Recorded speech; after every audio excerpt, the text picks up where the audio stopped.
Welcome to Valley View's Behavior and Space Norms screencast. The learning target for the screencast is that teachers will understand the behavior and space norms that we've created and begin thinking about how to use them with students in their classrooms. The essential question deals with how we can ensure a positive middle school experience that minimizes negative behaviors. So firstly, if you're watching this, I'd like you to pause it and think about how you would finish these 3 sentence stems.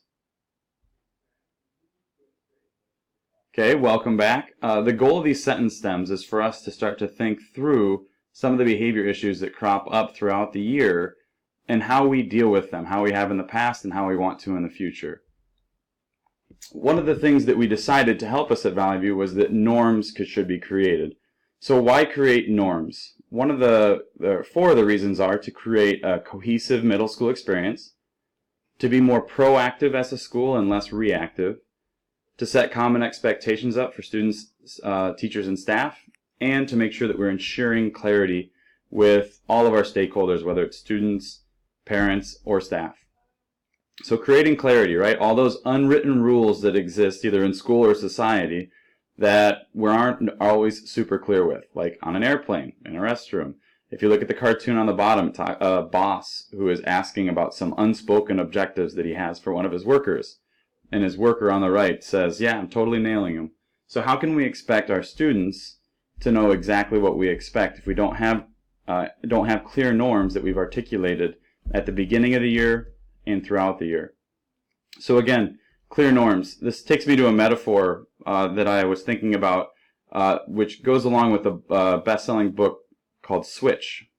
And in the book Switch, the author talks about how our human brain is broken up into a rider, which is our logical, thoughtful side, and an elephant, which is our emotional side. And both of these guide our motivation, right? The rider thinks through problems, analyzes information, and the elephant emotionally guides our decisions. So why are we thinking about norms here at Valley View? Well, if you look at the box here, these clear norms will help us direct the rider, right, the logical, analytical side of students, and help clear a path so that our students' elephants, their emotional side, can travel down that.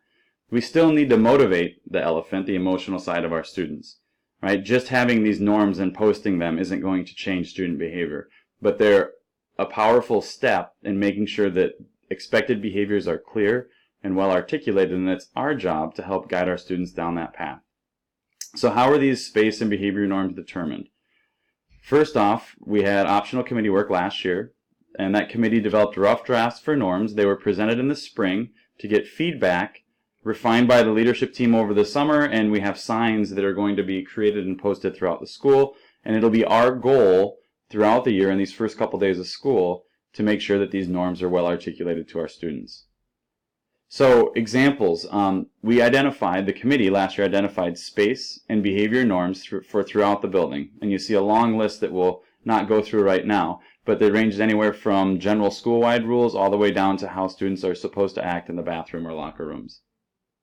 So what I'd like for you to do, first off, thanks to the Space Committee, the Space Norms Committee, what I'd like you to do is to click pause and type in this URL that will pull up a list of the norms that were created by the space, and think through them, read through them, think of any clarifying questions you might have or any ahas that you might have.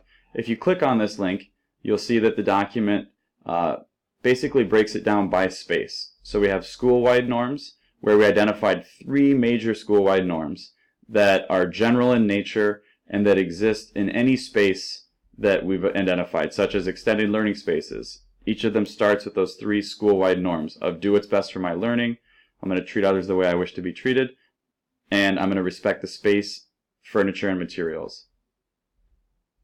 If you continue to scroll down, you'll see that there are different spaces that have these different norms. So I'm going to again ask that you pause the video and go ahead and click through and look at those different spaces.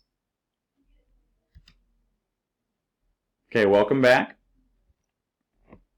So a couple frequently asked questions about these norms and the space behavior norms.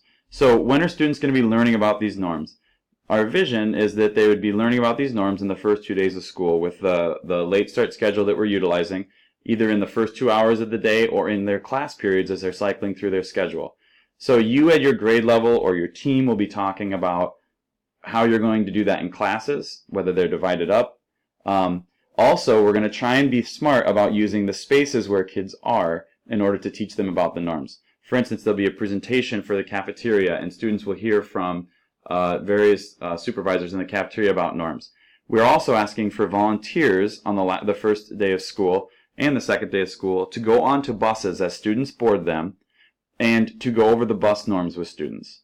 There's a sign up if you click here or use this URL to sign up and volunteer to go onto a bus the first day of school and go over the norms quickly so that kids are clear on the expectations.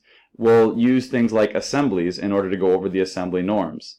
Right, so all of these are goals for us to get these across, but for the most part, these norms will be delivered to students the first 2 days of school. Second question, are these norms set in stone forever? No, this is our first attempt at something like school-wide norms. So they'll be added to and adjusted as necessary each year.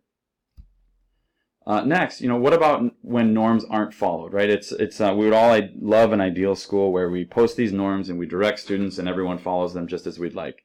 However, we know that's not going to be the case. So let's look at a classic example of tardies, right? So we have a norm underneath our classroom experience where we're telling students that they respect themselves when they're prepared with their materials and they're on time. We're going to clearly articulate the importance of being on time, but we know students are going to be tardy, right? So I want you to again pause this video and think through in the past how you or maybe other teachers you've seen have handled tardies in the classroom. What's worked, what hasn't worked. With those thoughts, we know that we need to take next steps as a school to talk about what are our norms, what do we do when norms aren't followed. I would contend that we need to continue to think about this metaphor of a rider and an elephant.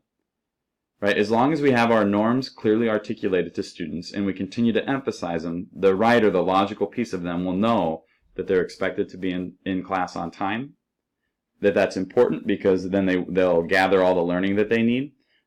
When students are still tardy, we can oftentimes assume that it's the elephant that's getting in the way, right? Or that there's some other thing getting in the way for them. So we need to have a conversation about what that looks like. We have tardy policies that range all the way across the gamut. We have a variety of teachers that may lock their doors so that when students come late, they don't gain entry into the classroom until they go get a pass. All the way from teachers who don't mark tardies, right, and don't oftentimes take attendance with them, and anywhere in between. One of the things we need to do this year is identify what our tardy policies should be as a team or as a school so that we know that kids have clear expectations and we're continuing to think about keeping them in class, which is where they need to be, so that they can learn. This is just an example of some of those specific norms. If you have any questions, please either give an admin a shout with an email or a phone call to check in on these. But these are norms that we're going to be utilizing this year. So please make sure that you pay attention to them, understand them, and identify them. And again, there'll be signs coming up shortly throughout these spaces so that we can continue to articulate them to our students. Thanks for watching.